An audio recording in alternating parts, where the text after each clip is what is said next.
Last day of the month of March, the year 2015. Good afternoon and welcome to the afternoon edition. I'm Mildred Tohaisi. Now in the news, the Director of Public Prosecutions, Justice Mike Chibita, whose deputy was shot down last evening, says the Directorate will not be deterred in its efforts to deliver justice. According to him, all the cases the Directorate has been handling will go ahead as planned, apart from today when the trial of the 2010 terror bombing suspects had to be adjourned. Chibita was speaking while visiting the scene of crime where Kajezi was shot to death by unknown assailants who were trailing her on a motorcycle.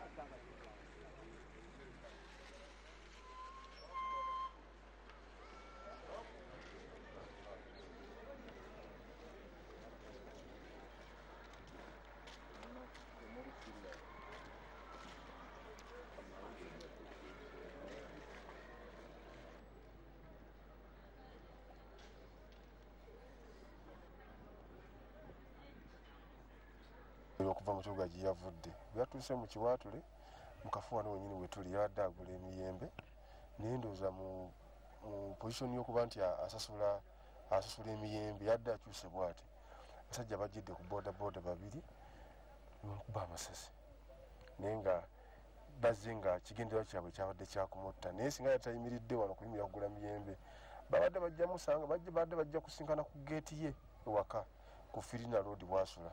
Twawulidde nga bakuba masasi naye twatuuseewo oluvannyuma lwekyo tulaba nga bamusse omukyala so tekyatukoze bulungi naye abaamuse baayiseewo ne badduka babadde ku pikipiki.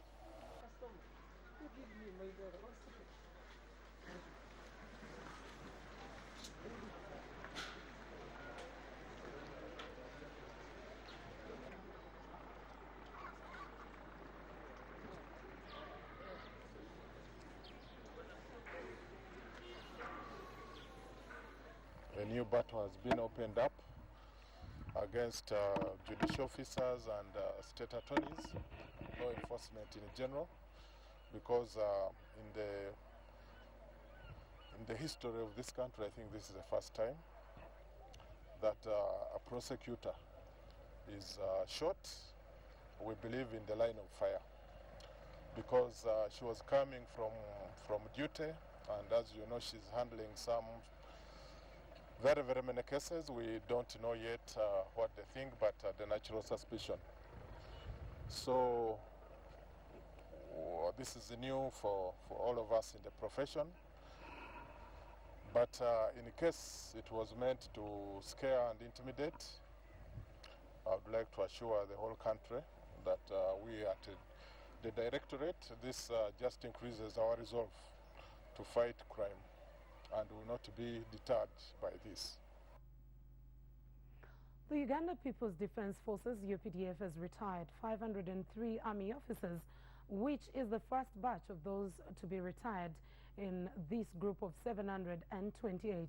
Those who have not yet been retired today are still serving in the different deployments, including AMISOM operations in Somalia, as well as Operation Wealth Creating here in Uganda.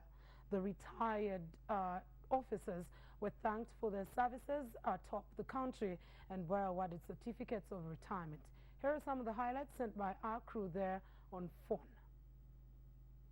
I want to take recognition of your dedicated service to this country. And I want to say thank you. Thank you very much for what you have done for this country.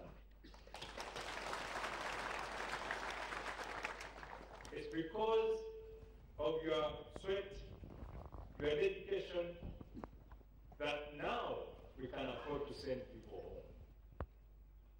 Because there is peace. Leave alone these small things, these which are happening, like that killing. We shall get to it. That terrorism, we shall get to it. But it was due to your dedicated service, your commitment, your service above self, that this country has walked and reached the level where it is in terms of security in the region and beyond. So I want to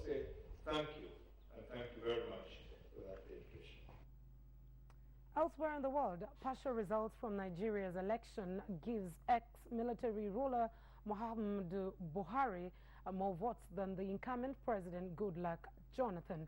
However, the populous states such as Lagos and Rivers are yet to be declared.